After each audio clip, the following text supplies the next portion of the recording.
Hello, everyone, and welcome to Lessons from the Table. My name is Matt Carroll. This is the first episode of this, as you could probably tell. It'll say episode 1, and I want to give a bit of an idea of what this is about first. There's a lot out there. There's a lot of media and subject matter out there for DMs or GMs playing Dungeons and Dragons and all sorts of other role-playing systems, a lot of very big names out there, and a lot of very experienced DMs sharing their knowledge, which I think is really, really great.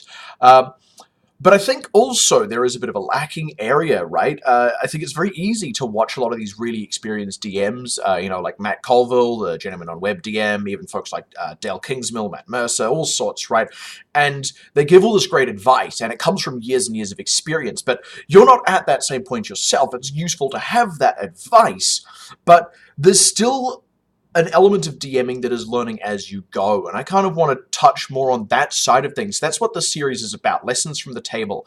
It's specifically about things I've learned through the course of running games.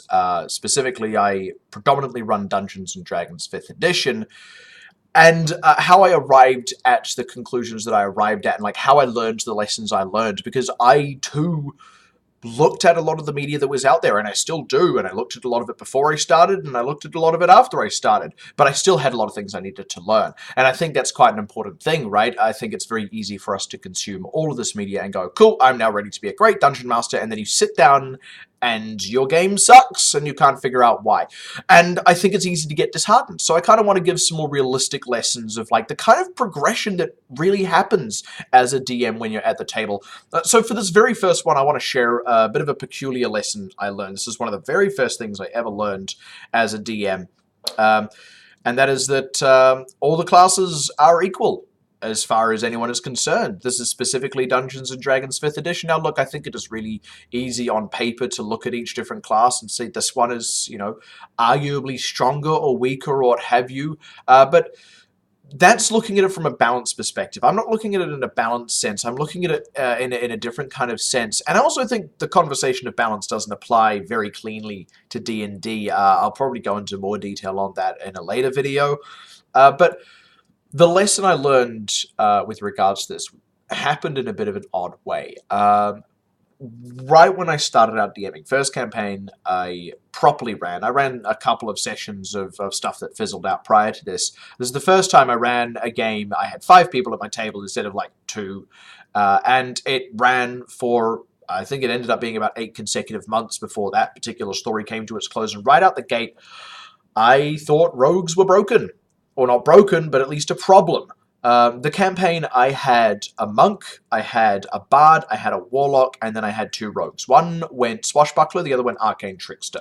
The swashbuckler eventually multiclassed into fighter as well to pick up battlemaster, and I'll go a little bit more into that as well, because that was another part of this, right? So first of all, how did I draw this false conclusion? I'll go about that first. I drew this false conclusion because my rogues played as rogues, right? They played the exact style and pattern of gameplay that a rogue plays, and I hadn't played a rogue myself at this point, and I hadn't had a player at my tables that had played a rogue at this point.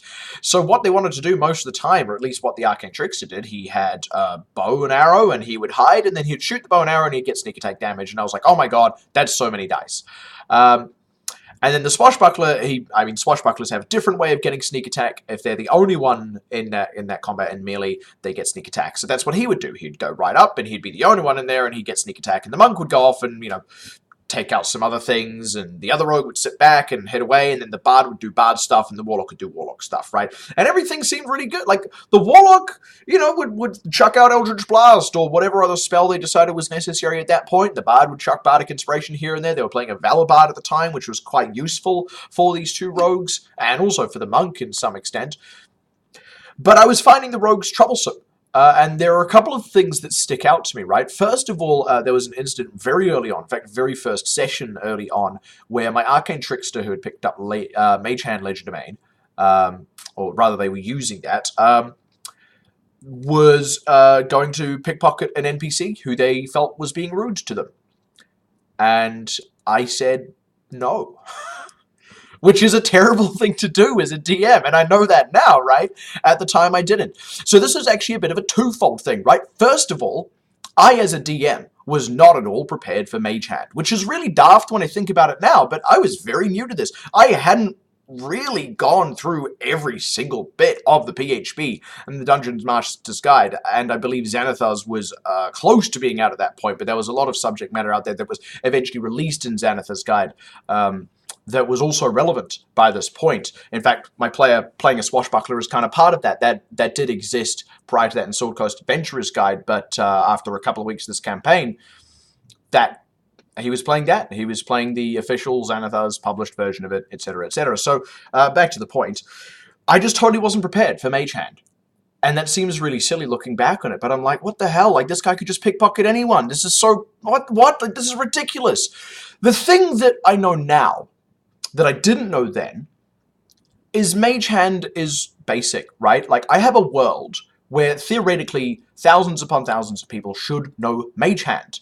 Therefore, everyone in the world knows that Mage Hand is a potential thing, and there should be safeguards against getting pickpocketed by a Mage Hand. That should be relatively commonplace, especially for an NPC like the one they were interacting with. This was basically a customs officer.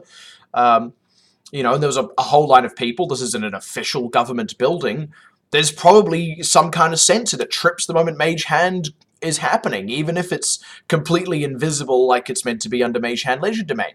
And, you know, alarms should go off and security should come in and they should go, you're trying to pickpocket from a government official, you're going to jail. That's what I do now. I now have a world that is ready for people getting pickpocketed by Mage Hand. Now, if it's just some schmo in a bar who's drunk off his ass, yeah, sure, you could probably pickpocket them with Mage Hand, absolutely, but not in this situation. And that's why I said no, because in that situation, I was like, she's pickpocketing a government official. The way I shut it down as well was really poor upon retrospect, right? And this is something I know now. This is a lesson I learned in the early sessions, of that campaign. I shut it down by saying, what's your alignment? And he said, neutral good. And I said, you should probably change that to neutral evil then, if you're willing to steal and pickpocket. And he really had issue with that. Now, here's the other half of the issue. The other half of the issue is that player was also playing a bit antagonistically. Now, I know the guy in real life. We'd been friends for an amount of time, and I know that he's that kind of guy. Like, that's the sort of fun he gets. He finds fun in games by messing around a bit. And that's perfectly valid. It's certainly not the sort of game that I tend to run. I just didn't know that at the time. That's another lesson I did eventually learn throughout that time with the specific batch of players I had right from the start of that. And again, I'll probably go more into depth with that later on. But it was a behavior that I thought might come out from this guy that I hadn't really prepared for as well as I should have, and I shut down in a very unfortunate way. Now, we later had a bit of a conversation about it where we were able to address the problem behavior. But here's what I should have done. I should have had that conversation beforehand. When it came up in the campaign, I should have had the conversation in a better kind of way. There should have been a real discussion about his expectations from gameplay, my expectations as a DM. The group I currently run now, they don't bother pickpocketing anyone or anything, even though they could. Some of them are criminals. They have excellent sleight of hand modifiers, but they don't really do it. And the reason is, it grinds play to a halt. This player was the sort of player that would do that. Now, that's perfectly fine. Like I said, if that's the expectation that everyone has going into the game, that it's that sort of game. Here's what would happen now if one of my players tried to pickpocket someone important. They pickpocket them.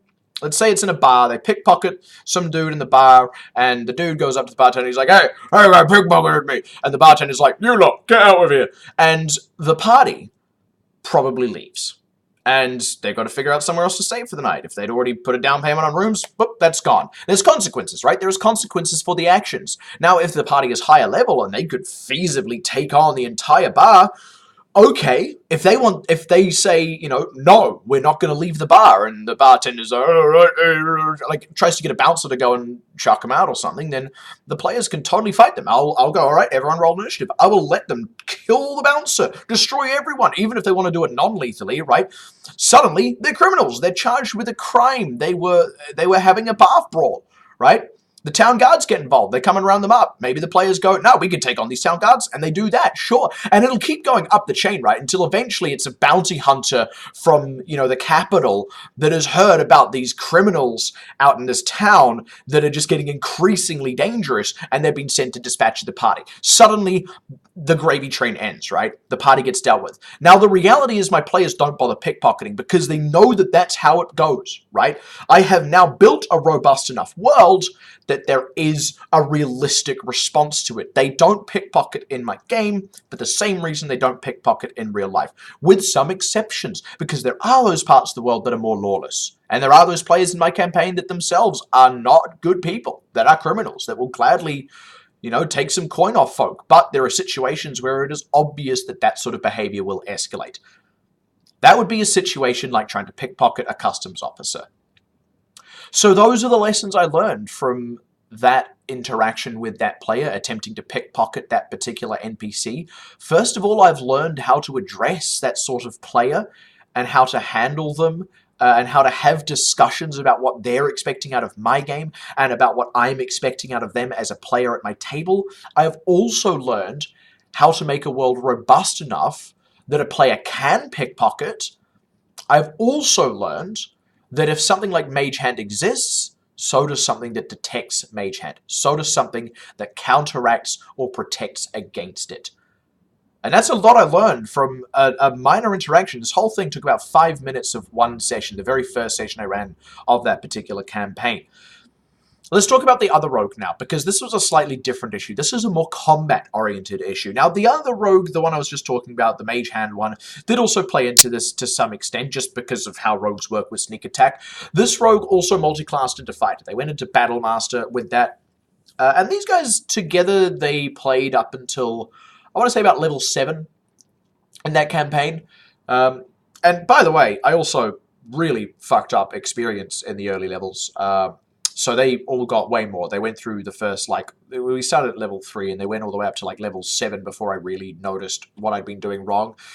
So this happened over the course of a month and a half, which is way faster than it ought to. By comparison, my current campaign, we're, I believe, about 3 months in, starting at level 3. They are still not quite at level 6. And even then, that's been relatively swift. But back to the point. So this person multi-classed into Battle Master. They had a lot of shit they could do. They'd go up to someone. They picked up Sentinel as well. They would roll on up to an NPC. Or in combat, a monster, they would, they'd get right up in their business. They'd get a sneak attack. Then the other rogue would also get sneak attack. This rogue, the Battle Master Swashbuckler. The Battle Master Swashbuckler.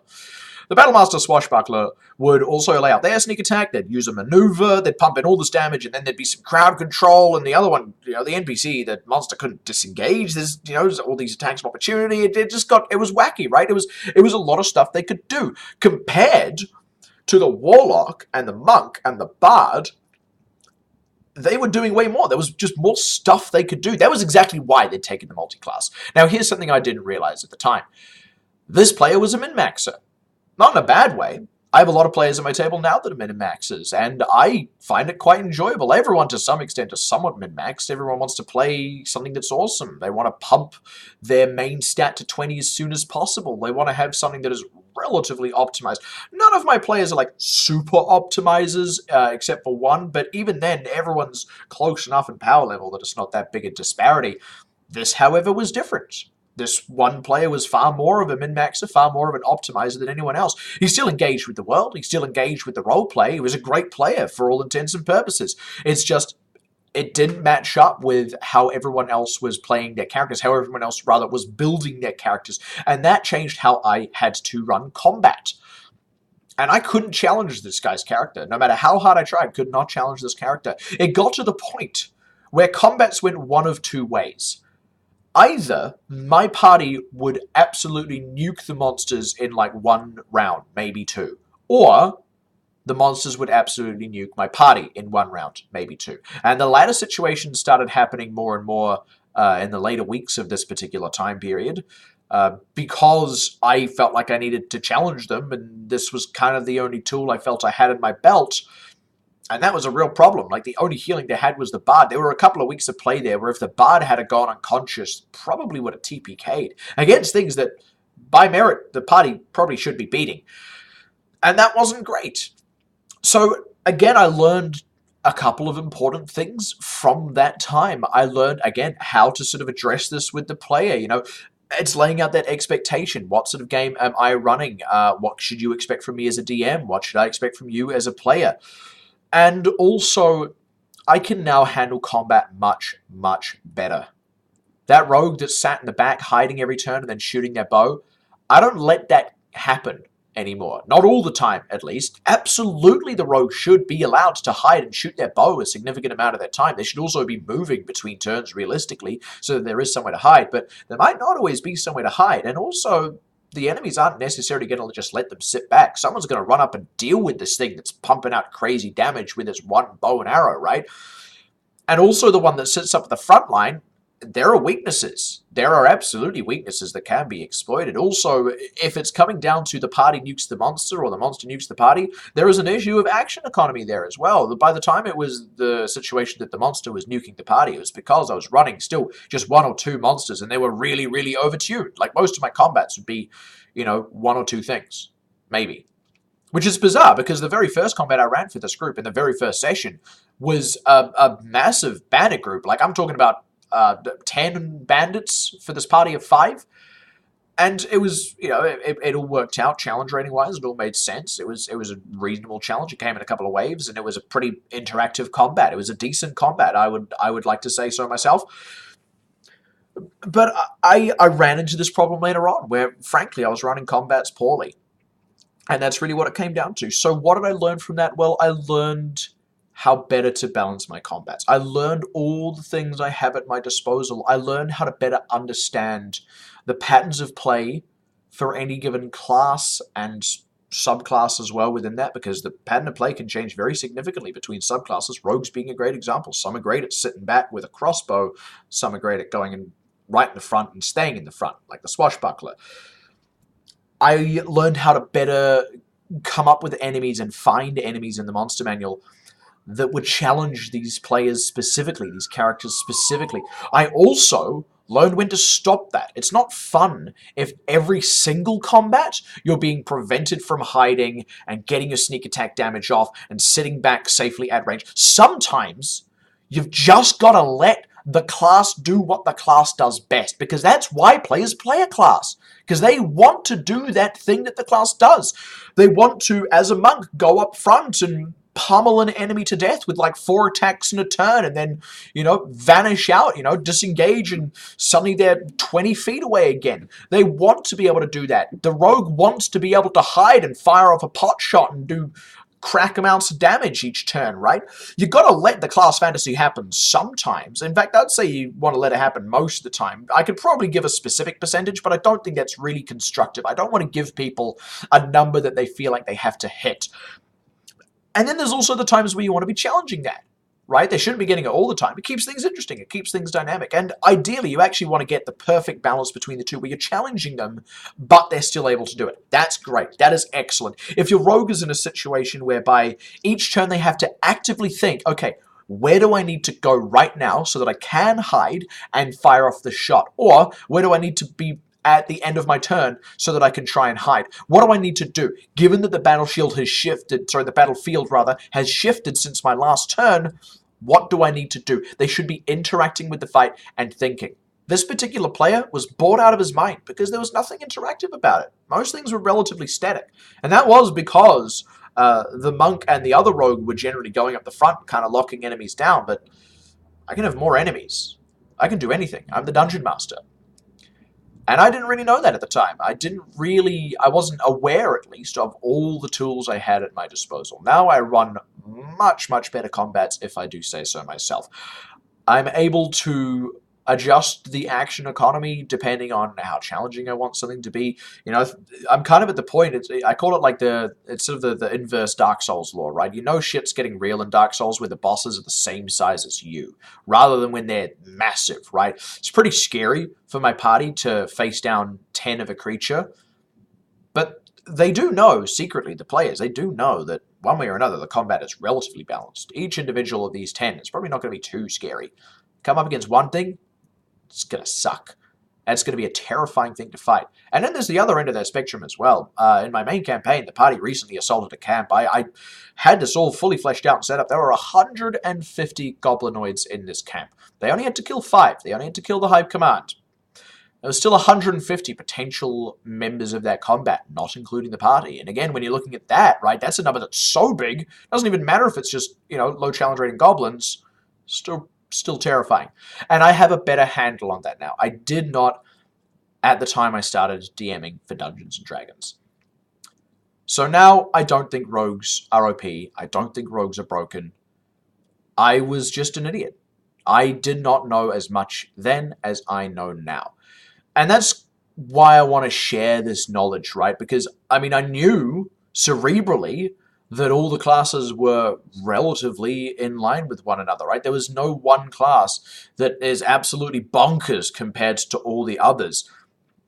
Every class is different. You can argue that, mathematically or what have you, some classes might just be flat out stronger than others, but you can still, make those classes play a little bit weaker at the table if they're kind of outshining, just by challenging specific areas, going after their weaknesses more so than you do the other players' weaknesses, or other characters' weaknesses, rather.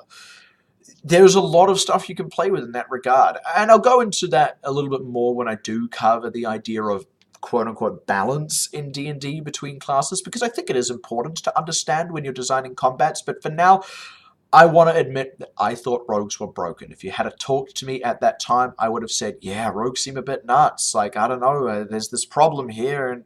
And now I realize I was an idiot. I just wasn't a good enough DM at the time. And there are probably things right now as a DM that I'm not good enough at, and I'll learn those as I go. And hopefully, I'll get to share those lessons with you.